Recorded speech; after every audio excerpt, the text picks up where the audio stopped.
Okay. I would like to give you a warm welcome from Fontana and let you know how happy we are that you're back home. Thanks. Yeah. I'm really excited about this show. I Are haven't you? played in an Empire, around here since about 1981 or 82, Oh, and wow. I'm really jazzed about doing this. Oh, gosh, I would be too. I wish I could come tonight. I'm so bummed. So, they all say, a lot of the fans, you have a lot of fans at Fohi, and they all told me to tell you hello. Well, hello to all the fans at Fohi. There's certain things that I can tell you as a human being on this planet that I don't care how much success or anything you have, Uh-huh. your hometown where you went to school were back, in those days in your life, when you look back, those are the people that you really want to impress more than anyone. I mean, it's like, it sounds stupid, but it's like this show means more to me than playing, Madison Square Garden, New Yeah. York, because, I don't have anybody to impress. I'm just playing for the fans. Here, it's like, I want to show these people, what I've done, and I want to show them who I am now. Yeah. And not because I want to, like, say, see, Yeah. but it's a different feeling. I want to say it because I want to say, isn't this great, that I remember you, and you hope you remember me. And it's a great feeling. It's a real homecoming. It's the closest thing besides family that you have is your childhood. Yeah. So. Wow, that's neat. Okay. From the article in the paper yesterday, we found out a little bit about your school days at Fohi. Yeah. Could you relate a memorable experience you had while attending Fohi? Could I relate what? I have a hard time saying it. Memorial? Memorable. Oh, memorable. Memorable, that's it. Well, geez. I mean, the high school senior year for me, the senior week, rather, the last week of school where I got kicked out of school, that's pretty memorable. Uh-huh.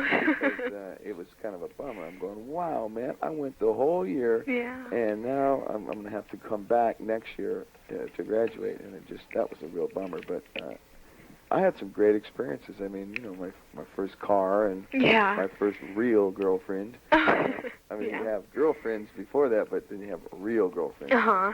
And, that stuff, love is a big thing in everybody's life, and Uh-huh. I don't Yeah. know, I just remember some great things. I was just getting into music. I remember hearing the Beatles and the Rolling Stones for the first time and all that stuff. Uh-huh. Pretty cool. Wow. Elise wants to know if you're still seeing Cara. That's your cousin, Elise.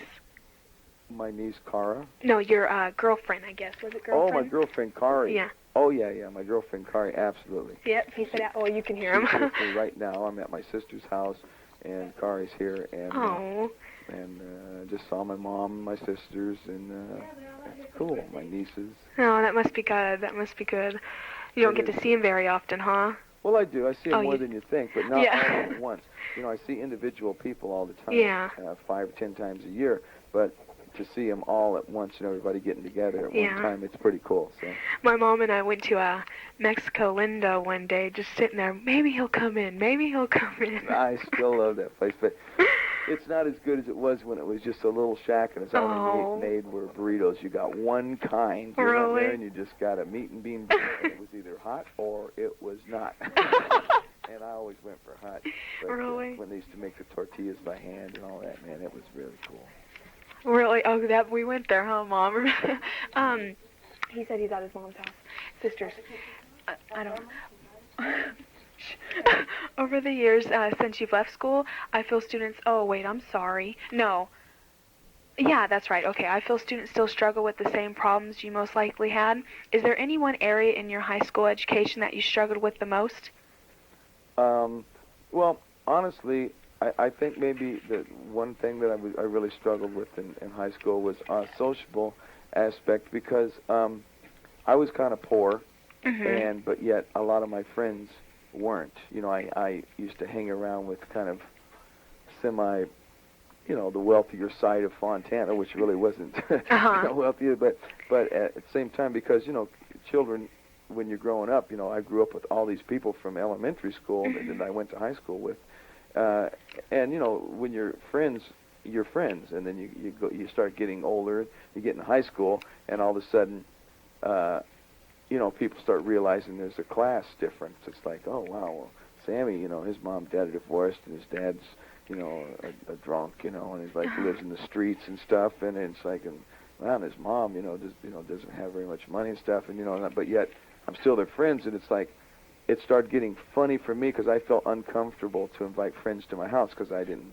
you know, have a very nice place to live or nothing. Mm-hmm. And I'm not trying to cry to blues, but No, I mean, it's a very honest thing. And I started struggling with that because, you know, if I had a girlfriend that I liked in school, everything was great in school, but then after school, it'd be like, well, I'd always be, you know, embarrassed or something about to invite her to my house or for, you know, it was just, it started getting socially, I struggled with that. It became uncomfortable to me. I always felt like I was kind of embarrassed by my social status. Uh-huh. And so it caused me to start, honestly, I started hanging around with some of the wrong people and started getting in more trouble, and I became more like, you know, the guy that used to get in fights at parties instead of the guy that was there dancing with the girls and having a good time like I did in junior high, you might say.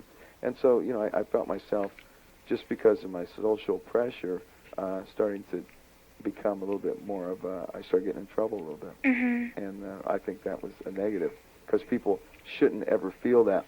That's something that's something you pin on yourself. It's not something that other people necessarily hand to you. Mm-hmm. Because like I said, I was friends with all these people, and I just chose to start feeling inferior. Mm-hmm. And in a way, though, it's part of the reason why I turned to music. Yeah. Because no one's inferior in music. It's like, hey, you play guitar? Yeah, well, me too. Well, cool, you know. And, oh, wow, you play drums? Let's start a band. You know? Yeah. You know, well, my dad's worth millions. Well, my dad is, Uh-huh. we're on welfare. Well, who cares? Let's go play.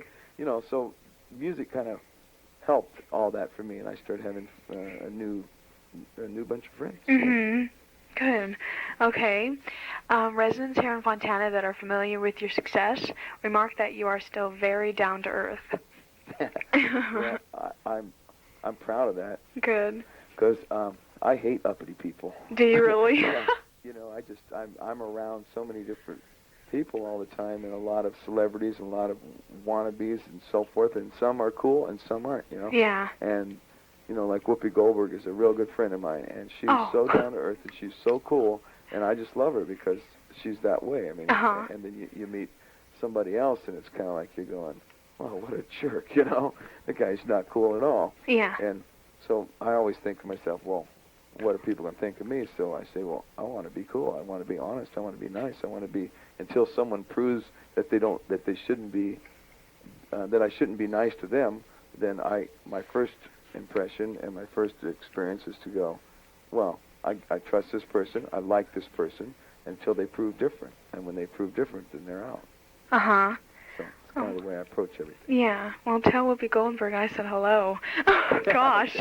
I certainly would. I love Whoopi Goldberg. I know, she's the greatest. She's exactly like she seems. You know? Wow, really? She's Oh, very wow. funny, very clever, and very, very sweet, and really a good-hearted person. You know? Oh, gosh. Yes, tell her Maggie Pixton said hello. I certainly. Okay. She'll go, who? Oh, really?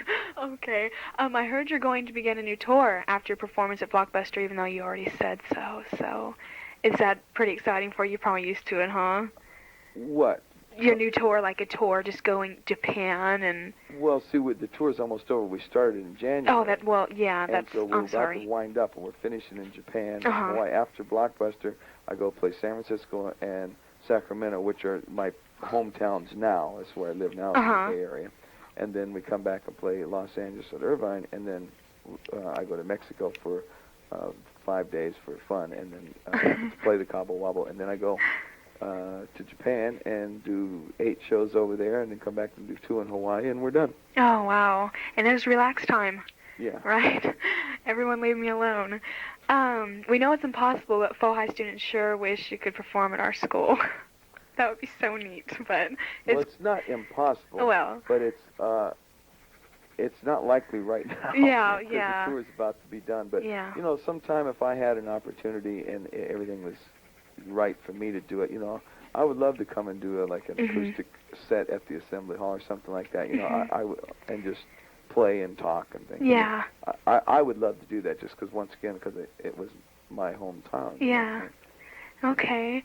Well, Sammy, I appreciate the time you've taken out of your busy schedule to talk to me. It's I only have one more question. Okay. Young people are always looking for role models and the guidance they give us. If you could give a word of advice to the students of Fontana High School, what would it be? Well, it's pretty complicated, but because I could be specific of what somebody wanted to be and what so forth. I could maybe help, but I'd just say the first words of advice would be that I would hope, from my wishes, that everyone would try to be the best they can be at whatever that is. At everything you do, not whatever that is. To be the best you can be, try to be, and that's all you can be. It's like, if you in your heart say, I tried as hard as I could, then you got to walk away happy, win or lose. And because that's the whole key, is that, most people don't feel, people get lazy and so forth and don't feel like they've given it their all, or they're ashamed to give it their all, or they're afraid to try because they're afraid that if they don't win, that they try. Oh, ignore it. Okay, and Sorry they tried about that. and they didn't win, so they go, oh, well, man, I don't have it, and then they feel something bad about themselves. If you give it your best shot, that's all anyone can do. That's all, okay. And so always just try to be the best you can be and the best person you can be, and you have to be on every level. It's the best advice I could give right now Oh, great. in my life. Okay, sorry about that. They're okay. going to click off. Okay. That's great, and I want to personally thank you for talking to me over the phone. This has been so exciting for me. Okay, Maggie. Well, you did a good job. Oh, good. I would like to keep in touch with you and let you know that how the video is going, and hopefully send you a copy. Renata gave me an address. Yeah. Okay, and so I will just write and send you a video, and hopefully someday, I can meet you or something, but... Well, I would imagine it'll happen. You'll probably run into me in Mexico Lindo or something. Mexico Lindo. Thank you so much. All right, thank you. Good Maggie. luck tonight. All right, thank you.